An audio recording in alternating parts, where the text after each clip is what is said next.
단순히 보면 벼슬을 하는 관리라는 뜻입니다. 그런데요, 이 글자 안에는 벼슬이라는 뜻 외에 다른 뜻이 더 숨어 있습니다. 뭐지? 바로 남성성을 상실했다는 뜻이 있습니다. 그러니까 환관은요, 생식 기능이 제거되어 남성성을 상실한 채 관직에 있는 사람, 그 사람을 환관이라고 이야기하는 겁니다. 자, 그런데요, 이 조선 환관에게는요 또 다른 이름이 있었습니다. 또 다른 이름, 그 내시. 맞습니다. 고려 시대에 내시와 환관이 다르다라고 제가 말씀을 드렸어요. 맞아요. 자, 내시는요 그 당시 문신이었습니다. 그리고 환관은 잡일을 하는 사람들이었죠. 자, 그런데 조선 건국 후에는요 환관과 내시의 의미가 점점 섞이게 되면서 일반적으로 환관 이퀄 내시. 환관과 내시를 섞어 쓰시면 돼요. 네네. 자, 그럼 이 환관은 궁에서 과연 어떤 일을 했을까? 궁녀들이 하기 힘든 일을 하기도 했고요. 왕이나 왕실 사람들 옆에서 시중을 들기도 했고요. 때로는요, 왕과 신하 사이에서 나란 일을 돕기도 했습니다. 근데 여러분 좀 이상하지 않습니까? 아니, 일은 노비도 할 수 있고 네. 신하들도 할 수 있는데 굳이 궁에 왕 옆에 남성성이 사라진 환관이란 존재가 왜 필요했을까요? 그러니까요. 그죠? 환관이 필요한 이유는, 가장 중요한 이유는 바로 왕의 여자들 때문이었습니다. 왕의 여자들? 왕의 여자? 왕의 여자들? 자, 이 조선시대 궁궐에도 많은 후궁이 있었습니다. 그런 왕의 후궁들 외에도 또 왕의 여자라고 하면 누가 있을까요? 후궁 외에도. 아, 일하시는 그래, 일하시는. 요리하시는 분들. 그렇죠. 요리하시는 분들, 네. 궁녀들. 네. 궁녀들도 왕의 여자들입니다. 궁궐 안에 수많은 왕의 여자들이 있다는 것. 그래서 환관이 필요했던 겁니다. 일반 남자들을 궁궐의 환관으로 들이게 되면 아까 얘기했던 왕의 여자하고 이성 간 접촉이 생길 수 있고 불미스러운 일이 발생할 수도 있겠지요. 그러니까 남성도 여성도 아닌 제3의 성인 환관을 활용했던 것이고, 그러니까 이 전제군주제라고 하는 체제의 특성에서 발생했던 그 직업이라고 볼 수 있습니다. 정말 왕이 안심할 수 있는 남자들, 그들이 바로 환관이라는 존재들이었습니다. 실제 기록으로 남겨진 어떤 환관의 이야기를 한번 해볼까 합니다. 한 어린 남자아이가 마을에서 이 친구들이랑 놀고 있었는데요. 갑자기 용변이 너무 마려워진 거예요. 배가 너무너무 아파가지고 발을 동동 굴리다가 아휴 모르겠다 하고 바지를 내리고 급히 용변을 봅니다. 그런데 그 순간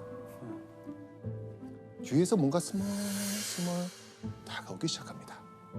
아무것도 모른 채 용변을 보던 아이는요, 잠시 후 어이 깜짝이야.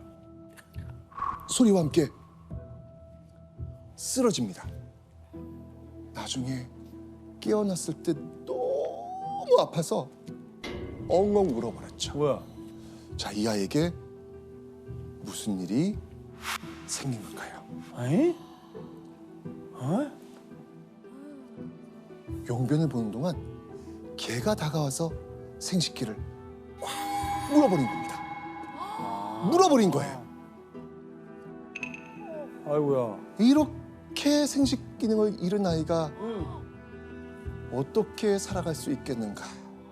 이 걱정하던 부모님이 환관으로 너는 먹고 살아라 라고 해서 궁으로 보냈다는 이야기가 기록이 남아있어요.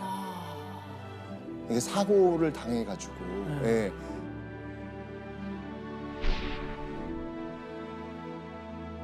정말 믿기 힘든 이야기입니다. 그런데요, 이런 예상치 못한 사고로 환관이 된 기록은요, 고려, 조선 등 여러 군데 기록으로 남아 있습니다. 물론 다 이 사고 때문에 환관이 된 건 아닙니다. 태어날 때부터 생식 기능에 장애가 있는 아이들이 또 환관이 되고는 했습니다. 자, 그런데 조선시대 환관 총 몇 명이었을까요? 황관? 네, 판관.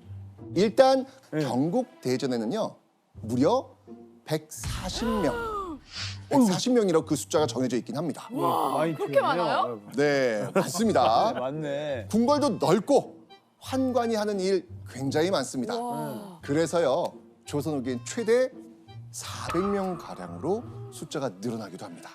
그런 방법이 아니라면 어떻게 환관이 됐을까요? 놀라운 건요. 스스로 환관이 되기로 결심한 사례도 있습니다. 아 그래요? 자, 함흥의 한 노비가 산에서 나무를 하다가 우와, 이 뭐 엄청난 화려한 행차를 우연히 보게 됩니다. 붉은 비단옷을 입고 많은 하인을 거느린 행차의 주인공 바로 환관이었습니다. 나무를 하던 노비 그 모습을 보고 무슨 생각을 했을까요? 자, 그 기록이 남아 있습니다. 그는 즉시 집으로 돌아와 제 손으로 신, 이게 남성의 성기예요. 신을 도려내고 곧 4시 반열에 적을 올렸던 자입니다. 아 이게 그만큼 환관은요 가난한 이들에겐 부러움의 대상이 되었던 것이죠. 근데 교수님 이게 선천적이거나 혹은 사고로 잃은 경우가 아니면 이런 식으로 하면 사실 나라에서 처벌받을 수도 있잖아요. 그렇죠. 네. 예, 그 함흥 출신 환관이 네. 스스로 거세를 하고 난 뒤에 그 일이 들켜서 그 그렇죠. 성종 때 얘기입니다. 성종이 그걸 확인하고 난 뒤에는 저 친구는 환관으로 들이지 마라 쫓아내버립니다. 스스로 신체를 훼손하는 것에 대해서는 사회적으로 일반된 허용되는 것이 아니었던 것이에요. 그렇죠. 조선이라는 나라가 건국되고 난 뒤에 유교를 국시로 하잖아요. 그렇죠. 그러니까 유교에서 강조하는 것은 효. 부모로부터 받은 신체는 그렇죠. 훼손하지 않는 것이 효도의 시초라고 했단 그렇죠, 말입니다. 아 그럼에도 불구하고 아까 보면 알겠지만 환관이 되었을 때는 그 부와 권력이 온단 말이에요. 그에 대한 열망, 욕망. 근데 이게 지금 원칙적으로 지금 어려운 상황이잖아요. 네. 이럴 때는 뭐 해야죠. 네. 몰래 어딘가를 찾아갑니다. 어디? 천둥 번개가 치는 깜깜한 밤. 어떤 남자가요. 지금의 영등포 색강 쪽에 있는 한 집으로 들어갑니다. 와 여기 또 다른 어떤 이는 어린 아이의 손을 잡고 뭐야? 그곳으로 들어갑니다. 오. 그리고 문이 닫힙니다. 그리고 나는 비명소리. 찢어질 듯한 비명소리가 나옵니다. 거기가 어디였을까요? 예. 지금 시대에도 뭔가를 위해서 약간 불법으로 이렇게 시술하는 그런 곳 정답. 같아요. 불법 시술소. 아이고야. 대놓고 할 수 없으니까 안 되니까 환관이 되고 싶은 아이들의 생식 능력을 없애주는 곳이었습니다. 아유. 그러니 시술은 천둥 번개가 칠 때만 그렇네. 진행됐다고 하는데요. 왜 그런지는 아시겠죠? 네. 소리. 소리 맞습니다. 아무리 소리를 질러도 빗소리에 묻혀 들리지 말라고 그랬던 것이죠. 아유 진짜. 그렇게 목숨을 걸고 그곳으로 향해서 몰래 시술을 하고 사고인 척 거짓말을 하고 환관이 되려고 했던 것이죠. 그만큼 환관이 되는 게 간절한 사람들이 많았다는 거예요.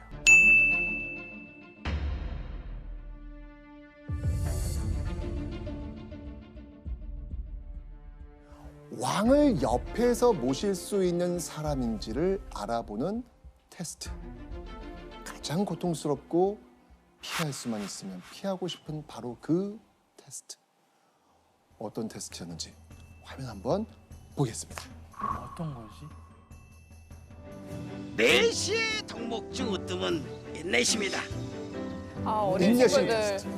배가 고파도 참고 인내심? 마려워도 참고 가려워도 흑이에요. 참고. 모래. 콧구멍 매달아가지고 콧구멍. 너무해. 왜? 배까지 새는 동안 머리가 물동기로 나오는 놈은 배까지 셀 동안 즉시 나오면 안 돼. 탈락이다. 아니 뭐 탈락. 특수부대예요? 그러니까. 어머. 여긴 탈락이야. 저기가 통입니다. 너무해. 이야, 과정이 험난하네요. 너무 험난한데? 이거 거의 특수부대급으로 훈련을. 거꾸로 매달리기, 사정없이 물 먹이기, 코에 모래를 넣어서 문지르기 등등.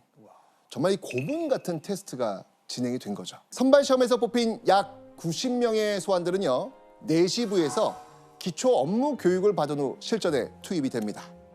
궁궐 청소, 잔심부름, 때로는 대전에서 왕을 모시는 일도 하긴 했습니다. 한마디로 이 선배들이 시키는 일은 다 하면서 궁궐 일을 익히는 겁니다.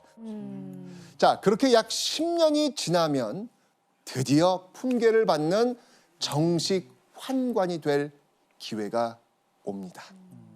그런데 10년 정도만 꼭 참고 보내면 무조건 정식 환관 될 수 있을까요? 아닙니다. 또 아니에요? 진짜 최종 마지막 시험을 통과해야 합니다. 마지막 시험. 네, 마지막 시험. 저 알겠어요. 다시 자, 예원 씨, 네. 신체 검사하는 거예요. 에? 10년 동안 변화가 정말 있는지. 변화가 있는지 없는지 10년 동안 딱 그 변화가 생길 수도 있잖아. 혹시 10년 안에 마지막 관문, 그대들은 바지를 내리시오. 맞았습니다.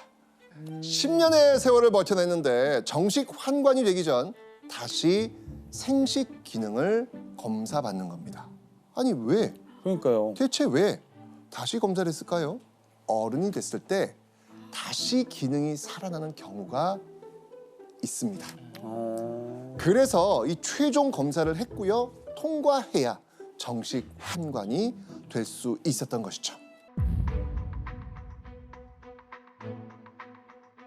1504년 5월 갑자기 왕명이 떨어집니다. 어명이요, 환관들은 모두 한자리에 모이시오. 이 명령을 내린 왕 누구였을까요? 우리가 이미 만났던 조선 최악의 폭군 연산군. 연산군입니다. 연산군. 연산군이요, 잔뜩 화가 나서 이렇게 말합니다. 보시죠. 지금 풍속이 거짓이 많아 고자들도 진짜가 아닐 수 있으니 승지 강징이 의원 김홍수, 고세보와 함께 협양문 밖에서 음신이 있는지 없는지 상고하여 아뢰라. 네. 음신? 그러니까 이 내용은 뭐냐면, 음신은 이제 남성의 성기를 얘기하는 거예요. 그게 있는 점을 다시 한번 확인을 하는 거예요. 가짜 환관이 있을 수 있으니 승지와 의원들이 검사를 해서 보고하라는 거예요. 아니, 가짜 환관. 그렇죠. 환관의 남성성을 제거하는 이유가 뭐다? 무엇 때문에? 왕의 여. 왕의 여인. 그런데 지금 뭐? 가짜 환관? 이거 이러면 이거 얘기가 달라지는 거예요. 자, 사건의 시작은 이랬습니다. 어느 날 한 남자가 사헌부에 찾아옵니다. 사헌부는 이 관리들의 비행을 규탄하고 풍속을 바로잡는 기관인데요. 여기에 찾아온 남자가 사헌부에 이렇게 고합니다. 환관 서득관이 제 아내와 간통을 했습니다. 이게 가능하지 않은데 지금 그렇죠, 그렇죠. 관통을 했다는 거잖아요. 그죠? 환관이 남의 아내를 탐했다? 궁궐이 발칵 뒤집혀진 거예요. 샅샅이 조사해 보니까요, 환관 서득관이라는 자가 이 누에를 관리하러 궁에 들어왔던 그 남자의 아내와 눈이 맞아서 정을 통한 거예요. 이 조사 결과를 들은 연산군 충격이죠. 뭐? 말이 안 되죠. 환관이 정을 통했다고? 이게 가능하다고? 딱 그 보고를 들었을 때 연산군 바로 그 환관의 목을 칼로 베어버립니다. 차명을 명령한 거죠. 하지만요, 연산군의 분노는 가라앉지 않았습니다. 이거 너무 치명적인 스캔들인 거예요. 절대 이런 환관 스캔들이 다시는 발생해서는 안 되겠죠. 그렇게 조선 왕조 역사상 최초의 환관 신체 검사가 시작이 된 겁니다.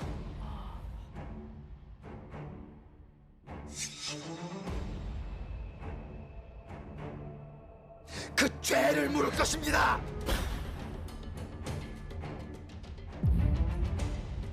모든 환관이 한 군데 모여서 한 명씩 바지를 내리면서 전수조사가 시작됩니다.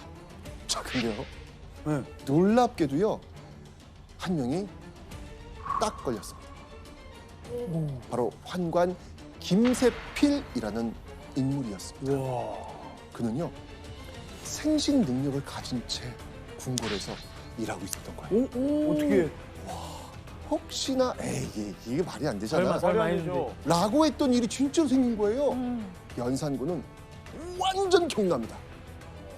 결국 이 환관 김세필은 물론 그의 부모, 형제까지 모두 벌을 내립니다. 남성성이 제거됐다고 생각했었는데 간혹 남성성이 되살아나는 경우도 있고 거세를 했다고 하더라도 그런 환관도 인간의 기본적인 욕구조차 다 막을 수는 없었던 거지요. 그 대표적으로 조선 태조 때에 놀랍게도 세자빈하고 환관이 스캔들을 일으켜요. 와. 이 사실이 확인되고 환관은 목이 잘리고 세자빈은 궁궐에서 쫓겨나거든요. 그러니까 왕실 입장에서는 이런 일이 발생하지 않도록 엄청나게 단속을 했지만 다 막을 수는 없었던 것 같습니다. 이런 사단을 미연에 방지하고자 환관들이 지켜야 하는 온갖 금기 사항이 있었습니다. 그 중에서도 환관이 되면 절대 먹어선 안 되는 음식이 있습니다. 자, 여기서 문제 나갑니다. 야, 이거는 환관이 절대 먹어서는 안 되는 음식 무엇일까요? 동현. 동현, 오 자신 있어요, 자신 있어요. 저희는 이제 네. 평생 운동선수를 하면서 어허. 먹는 것도 운동이거든요. 어허, 네. 그래서 남자한테 좋은 게 뭔지 다 알고 있어요. 어허. 그건 먹으면 안 되는 거죠. 정답. 네. 아, 이게 뭐냐고요? 뭐 여러 많아요. 마늘, 뭐 파, 양파, 복분자 이 정도. 아. 그런 거 절대 못 먹는 거죠. 하나만 골라주시면 안 돼요? 맞아요. 한 제가 개만 제가 있어요? 제가 하나 하게요. 하나만 있어요? 네, 하나. 마늘. 글쎄요. 자, 그러면 정답을 제가 바로 공개하겠습니다. 이곳에 있습니다. 먹으면 안 되는. 이겁니다. 정답입니다. 이겁니다. 정답입니다. 비싸네요. 마늘입니다. 와, 진짜 날라다니신다. 아니 왜 운동하기 때문에 알죠. 자, 좋습니다. 지금 네. 이유가 있습니다. 자, 첫 번째는요. 왕 앞에서 이거 드시고 전하 고개를 치고 돌아가여라. 그렇지 않겠습니까? 바로 입냄새를 일단 예방하기 위해서였죠. 왕 가까이서 일하는데 냄새가 나선 곤란하니까요. 둘째는 바로 이 환관의 양기가 오르는 걸 예방하기 위한 것이었습니다. 양기. 네, 이 환관은요 철저하게 욕망을 누르고 인내하면서 오직 왕과 왕실만을 위해 일해야 하는 존재였기 때문입니다. 초기 건국 직후에 태조실록에 이런 기록이 있습니다. 환관은 말도 잘하고 아첨도 잘하고 왕을 미혹시키기도 하고 왕의 총명을 가려서 나란 일을 그르치게도 할 수 있다. 그래서 아예 환관들의 정치 참여를 원천적으로 막기 위해서 일반 관료들과는 다른 품계 승진 제한을 두는 시스템을 구축했던 거지요. 네. 자, 하지만 아무리 한계를 두고 막고 막아도 그 한계를 뚫는 환관이 생기곤 하죠. 그 왕명 전달 임무를 이용해서 큰 힘을 가졌던 환관이 있었는데요.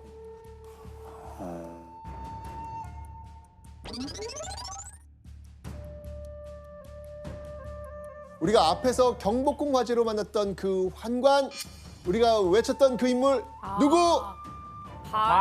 박한종. 아이고야, 네. 맞습니다. 박한종. 바로 박한종입니다. 박한종은요 중종 때 처음 기록에 등장해서 인종, 명종 때까지 환관으로 지낸 인물이었는데요. 자, 그는요 명종 때 왕의 엄청난 신뢰와 총애를 받으며 환관의 한계인 종 2품을 뚫고 종 1품까지 올라간 환관입니다. 우와. 우와. 선생님 근데 네. 원래 환관은 총 2품까지만 할 수 있다고 했는데 그렇죠. 어떻게 박한종 일품까지 한 거예요? 종일품?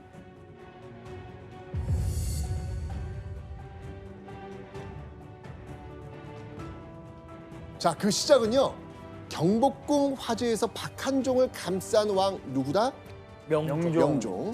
이 명종이 왕이 되는데 바로 이 환관 박한종이 큰 역할을 했기 때문입니다. 어떤 역할을 했냐면요. 명종 전에 왕이 인종이었거든요. 근데 인종이 후계도 없이 몸이 아파가지고 위독해진 거예요. 그러니까 당연히 다음 왕위를 노리는 형제들과 그 형제들을 중심으로 모여든 측근들 당연히 있었겠죠. 그렇죠. 그 인종의 형제 중 한 명이 명종이었습니다. 박한종은요, 바로 이 명종 측의 인종의 건강 상태를 시시각각 전달하면서 명종이 왕위에 오르는데 유리하도록 도움을 줬던 것이죠. 결국 이런 박한종의 정보 전달은요, 헛되지 않았습니다. 인종 승하 후 명종이 무사히 즉위하죠. 명종이 왕이 된 이후 박한종, 너의 공이 크다. 공신으로 책봉되기까지 합니다. 궁궐에서 보고 들은 이야기는 그 즉시 잊어버리는 것이 그들의 원칙이었었는데 당연히 규정상 임금의 건강 상태 등 비밀 사실을 전달한다는 것은 있을 수가 없는 일이지요. 자, 그런데 박한종이 국정의 민감한 현안을 명종 측에 전달했다라고 하는 것은 차기 왕위가 명종에게 갈 것이라고 하는 것을 감지했던 박한종의 노련한 처세술이라고 보면 되겠습니다. 와, 줄을 잘 쓴 거네. 맞네. 자, 이렇게 즉위부터 도우면서 명종의 총애를 한 몸에 받은 박한종. 이 박한종의 권세가 하늘을 찌르는 순간이 있었습니다. 바로 이 기관의 책임자가 된 겁니다. 자, 내수사는요, 조선시대 왕실의 사유 재산을 관리하던 일종의 개인 금고입니다. 이때 명종이 박한종을 내수사의 총책임자인 내수사 제조로 임명한 겁니다. 그러니까 나의 개인 금고, 너가 관리해. 이 정도면 아무한테나 맡기겠습니까? 못 맡기죠. 아유, 이거 쉽지 않죠. 자, 그렇다면 이제 그는 이 과연 조용히 운영을 잘했을까요? 그에 대한 기록이 있습니다. 제발 잘했으면 좋겠다. 박한종이 내수사 제조가 된 뒤부터 사대부의 전민을 겁탈, 조금도 꺼리는 점이 없어서 내수사는 주인을 배반하고 세금을 포탈한 자의 소굴이 되었다. 엉망인데요? 어휴, 안 돼. 이 박한종이 내수사 제조로 있으면서 사대부의 땅을 아무렇지 않게 빼앗고 내수사에 귀속시킨 겁니다. 대신들의 불만 하늘을 찌릅니다. 그래도 명종은 그냥 넘어갑니다.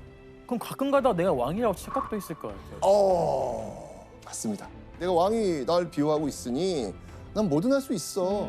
내가 뭐 잘못해도 왕이 나 도와줄 거니까 이런 어떤 생활을 하지 않았을까라는 생각이 들어요.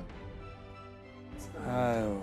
심지어는 그의 권력을 믿고 내수사에서 일하는 사람들 또한 악행을 계속한 것이죠. 그런 와중에 아까 그 경복궁 화재에서 이 명종이 박한종을 감싼 것도 결국 이런 무조건적인 박한종 지키기의 연장선이었던 것입니다. 아유. 그런데 조선의 신하들이 어떤 사람들입니까? 호락호락하지 않는 신하들. 그렇죠. 이번만큼 신하들 물러나지 않습니다. 신하들은요, 무려 6개월 동안 전하 박한종을 처벌하소서. 아침에 와서 하는 일이 그거예요. 간청을 합니다. 자, 이렇게 끊임없이 처벌하소서, 윤호하지 않겠다. 처벌하소서, 윤호하지 않겠다. 이 대립 결과는 어땠겠어요? 근데 못 이기죠. 그런 거 결국에는. 알았다. 네. 못 이겨. 알았다. 맞습니다. 결국 대신들이 이깁니다. 이게 조선이에요. 예, 쉽지 않습니다. 결국 이 박한종은 삭탈관직, 모든 관직을 빼앗긴 채 궁궐 밖으로 쫓겨나게 됩니다.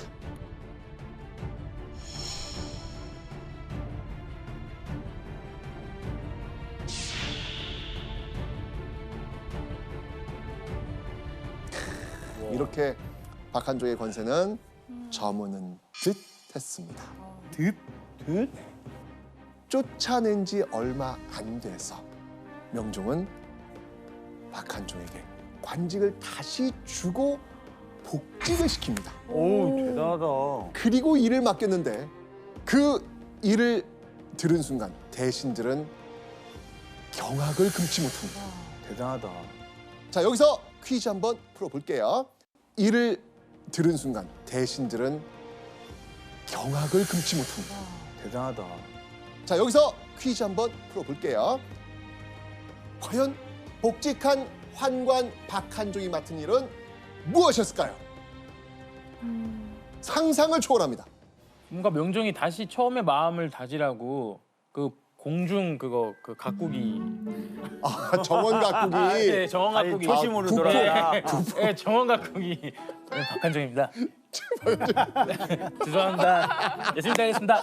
네. 조나단 오답. 네. 자, 힌트 좀 드리면 명종의 아들과 관련된 일을 맡깁니다. 아들. 즉 그 세자와 관련된 일입니다. 정답. 영씨 정답. 있어. 세자의 교육. 그러니까 이 세자가 잘 성장을 할 수 있게끔 왕이 되게끔 만드는 그 과정에 모든 걸 전담하는 거죠. 이게 정답이면 진짜 경악을 금치 못하는 일이. 아니에요, 그러면? 정답.